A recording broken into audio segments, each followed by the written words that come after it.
Ya, bisa kita mulai.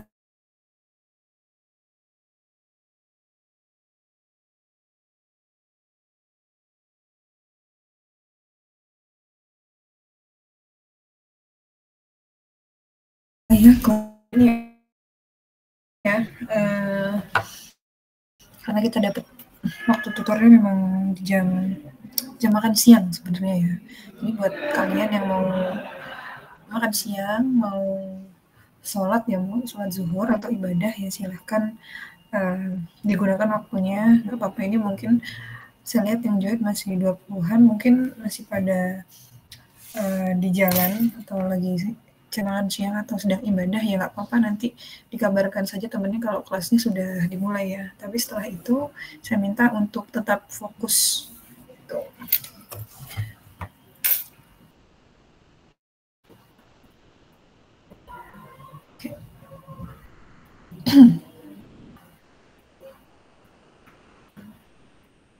Saya record dulu.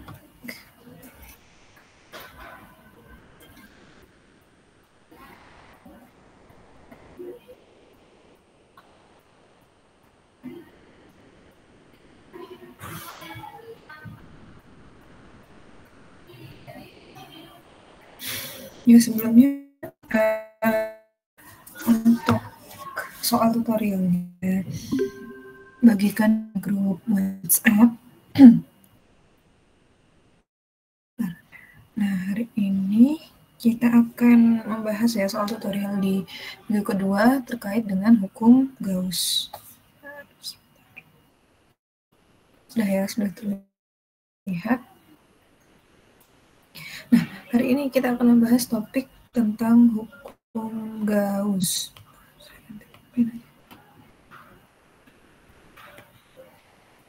Hukum Gauss. Nah, ya, saya mohon untuk tetap fokus walaupun mungkin ada yang nyambi makan ya, atau ada yang belum sholat ya silakan sholat dulu. Nih, kita bahas soal yang pertama. Jadi ini soal yang pertama dan kedua itu adalah soal tentang konsep ya. Soal yang pertama, 1A, sebuah wadah itu tidak bermuatan. Ya, sebuah wadah tertutup tidak bermuatan berada di dalam suatu medan listrik. Jika diinginkan total flux ya, kita tahu flux itu ini ya adanya E dikali A yang menembus wadah tersebut dengan 0, maka pilihlah jawaban yang benar. Jadi soalnya ini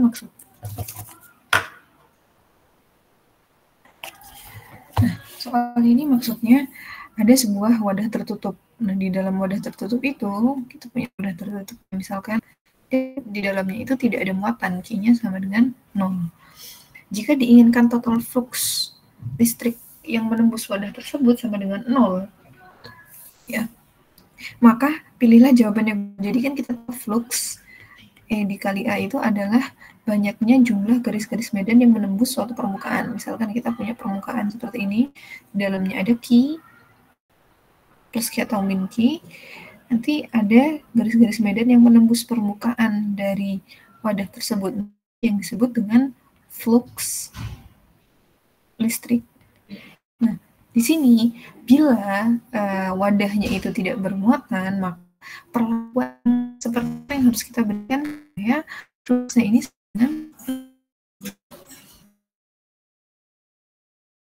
dan harus uniform. Bentuk wadah harus simetri, kemudian wadah harus diposisikan pada arah tertentu. Yang terakhir tidak perlu pengaturan apa-apa. Nah, sebenarnya soal ini cukup mengecoh ya, kelihatannya rumit padahal ini mudah gitu. Kita lihat di flux itu di kelas rumus dan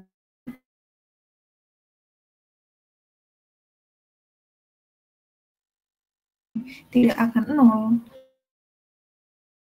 kalau di dalam muatannya seperti contoh tadi di dalamnya tidak muatan atau seperti tidak muatan ya wadahnya, maka sudah pasti kalau Q-nya sama dengan 0 maka fluxnya juga sama dengan 0 kan gitu, karena ini nanti 0 berarti gini fluxnya juga 0, berarti di sini jawaban yang benar adalah yang pernyataan nomor 4, tidak perlu pengaturan apa-apa gitu. Nah, untuk misalkan pernyataan yang nomor 1 ya, kita pernyataan yang nomor 1, kemudian harus uniform, kemudian bentuk wadah harus simetri, wadah harus diposisikan pada arah tertentu. Nah, yang 3 pernyataan ini bisa adalah perlakuan yang harus diberikan pada ketika wadahnya itu tidak bermuat, wadahnya itu bermuatan. Misalkan saya punya wadah bentuknya lingkaran seperti ini, di dalamnya ada muatan Q-nya. Kalau bentuknya ini seragam gitu ya, atau simetri, maka jumlah flux yang ada pada wadah ini sama dengan 0. Kenapa? Karena bentuknya simetris dan fluxnya itu kalau dia sifatnya radial ya, berarti radial itu positif ya, muatannya positif, E-nya itu radial keluar, maka nanti jumlah totalnya itu sama dengan 0 karena jumlahnya sama, karena dia simetri dan arahnya itu saling berlawanan. Itu kalau di dalam wadahnya ada muatannya. Tapi kalau yang untuk kasus yang ini, karena di dalam wadahnya itu tidak bermuatan, maka ya nggak perlu diberikan perlakuan apa-apa gitu. Maka otomatis nilai fluxnya itu sama dengan 0 gitu. Untuk soal yang 1B, pada sebuah permukaan Gauss, ternyata jumlah gaya listrik yang keluar dari permukaan lebih sedikit daripada jumlah garis yang masuk. Jadi, kalau kita punya permukaan Gauss, misalkan lingkaran atau kotak boleh lah ya, jumlah garis-garis listrik yang keluar lebih sedikit daripada jumlah garis yang masuk. Misalkan F yang masuk itu 3, F ya, yang keluar F in, yang keluar hanya 2 misalkan. Berarti ada yang miss 1 ya, misalkan gitu. Apa kesimpulan mengenai muatan yang dilingkupi oleh permukaan Gauss? Nah, ini pertanyaannya. Jadi lagi-lagi ini pertanyaan tentang konsep. Jadi misalkan ada permukaan Gauss, di dalamnya itu ada sebuah muatan. Nah, muatan ini dia meredus atau mengurangi gaya yang tadinya masuknya berjumlah 3, keluarnya hanya 2 gitu. Berarti di dalam muatan ini ya, jawabannya di dalam muatan ini terdapat muatan yang bersifat negatif gitu. Karena kita tahu ya, F itu sama dengan Q1 K Q1 Q2 per R kuadrat.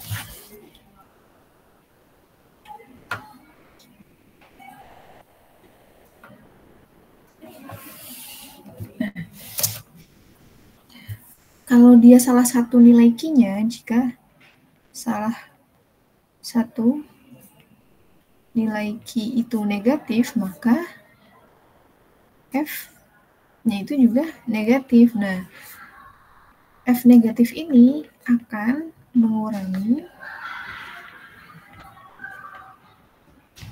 jumlah gaya yang keluar dari permukaan Gauss. Dah. Oke. Sampai sini untuk nomor 1, ada yang mau ditanyakan atau ada yang belum paham? Atau ada yang ingin diulangi? Cukup ya? Ada yang ditanya? Kita lanjutkan soalnya. Nah, nomor 2, ini masih tentang hukum Gauss juga ya, tentang permukaan Gauss. Intensitas medan listrik pada semua titik dalam ruang diberikan oleh, maksudnya intensitas medan listrik pada semua titik dalam ruang berarti medan listriknya itu sifatnya homogen. Homogen, apa maksudnya homogen? Maksudnya homogen itu medan listriknya itu rata dan sama itu di semua ruang diberikan oleh persamaan. Ya agak bukan ini saya convert, E-nya itu sama dengan akar 3I minus 5J. Itu kan volume per voltase per meter. Ini medan listriknya. Nah, kemudian sebuah bingkai persegi dengan sisi sebesar 1,5 M. Jadi perseginya ini sudah tentu ya, maksudnya sudah fix sisinya. Misalkan kita sebut sisi persegi itu A. Nah, berarti nilai itu sama 1,5 meter. Seperti itu kan dalam gambar memilih titik N yang terletak pada bidang X dan Y. Jadi N ini berada di tengah-tengah sumbu X dan sumbu Y. Kemudian sudut awal garis ON di ini O ya, titik origin ke titik N dan sumbu X. Jadi antara garis ON ini ke sumbu X sama dengan 60 derajat. Berapakah flux listrik?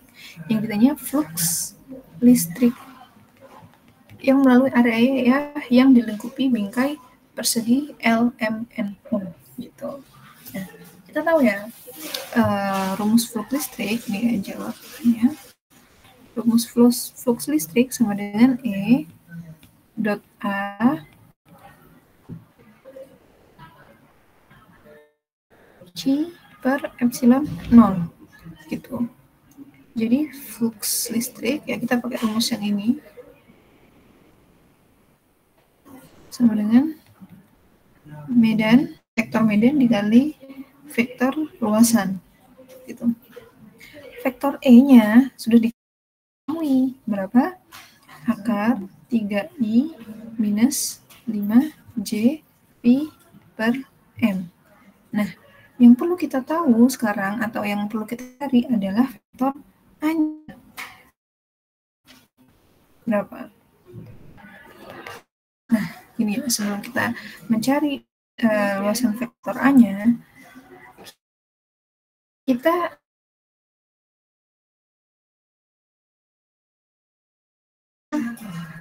punya vektor F. Berarti F itu terdiri dari nilainya dan arahnya kan? Gitu. Misalkan nilainya 10, arahnya kalau dalam kartesian kalau enggak I, J, K.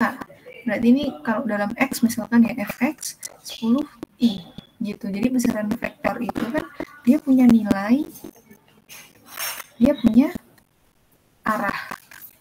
Tuh. Nah, A ini juga dia luasan ini, vektor luasan ini dia punya nilai dan dia punya arah. Gitu. A ini adalah nilai luasan persegi, sedangkan N itu kita sebut dengan vektor normal. Vektor normal itu apa? Ada vektor normal itu vektor satuan pada suatu bidang gitu. Jadi kita mau mencari flux, saya ulangi, kita mau mencari flux. Setelah itu kita punya vektor E-nya. Di vektor E-nya dia punya nilai akar 3i ya, dan punya arahnya itu I atau J ini kan vektor satuan yang menunjukkan arah vektor mau sumbu X atau sumbu Y. Nah, A-nya kita juga butuh yang sama, kita punya A, nilai A dan vektor N-nya gitu. Nah, di sini kita lihat ya, A-nya berapa besar nilai A-nya? Ada yang tahu? Besar luasannya, nilai luasannya, berarti luas perseginya berapa? Sisi kali sisi ya. Berapa luas perseginya?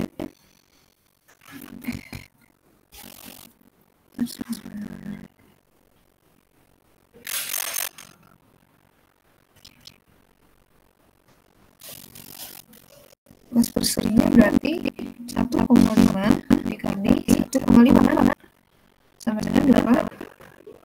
1,25.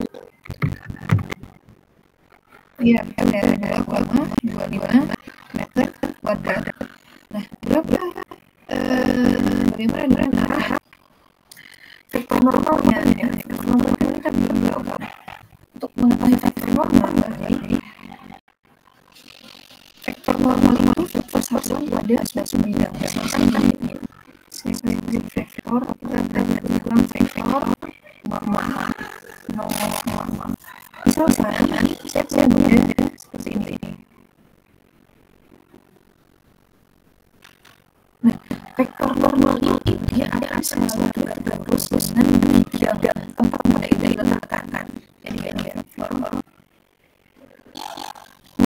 itu akan tegak lurus dengan bidang gimana suatu letakkan. Saya tahu jelaskan ini maka vektor normalnya ke atas. Karena dia tegak lurus kan, maksudnya dia tegak lurus itu ini bidangnya. Kemudian di sini vektor normalnya arahnya suatu lurus atau misalkan seperti ini.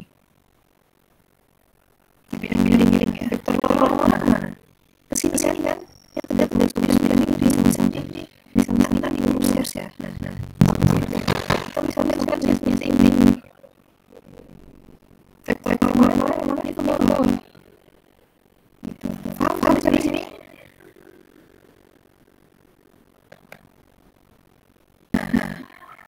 Bagaimana untuk sisi persegi ini?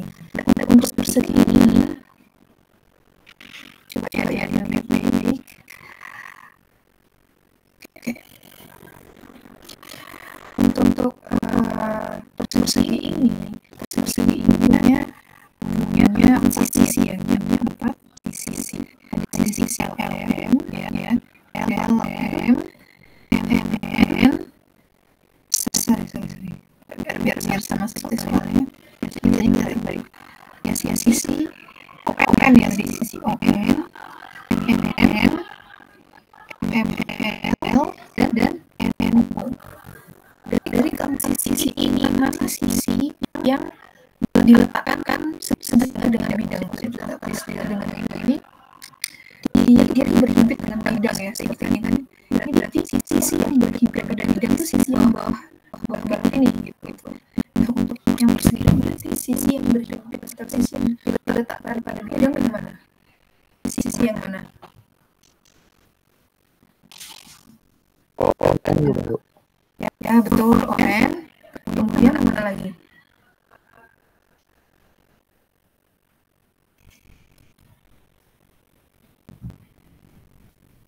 Satu lagi, ada yang tahu? LM ya, Bu? Bukan. M, NM, M, L, O ini saya. LO boleh itu lagi, Bu. Ya, betul. Satu lagi, LO.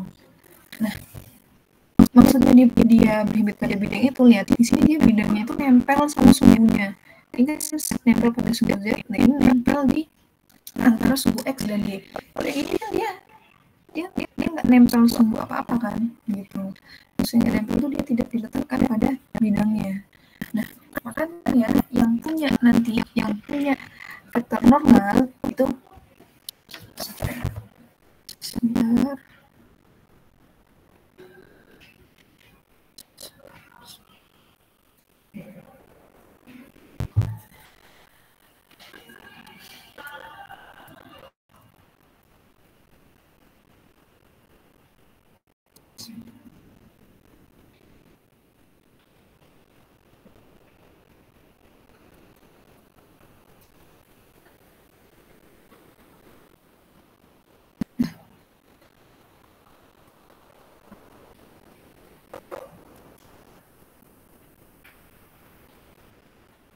Nah, berarti yang punya vektor normal itu nanti ini ya, arahnya kan tegak lurus ya, ini tegak lurus, ini N,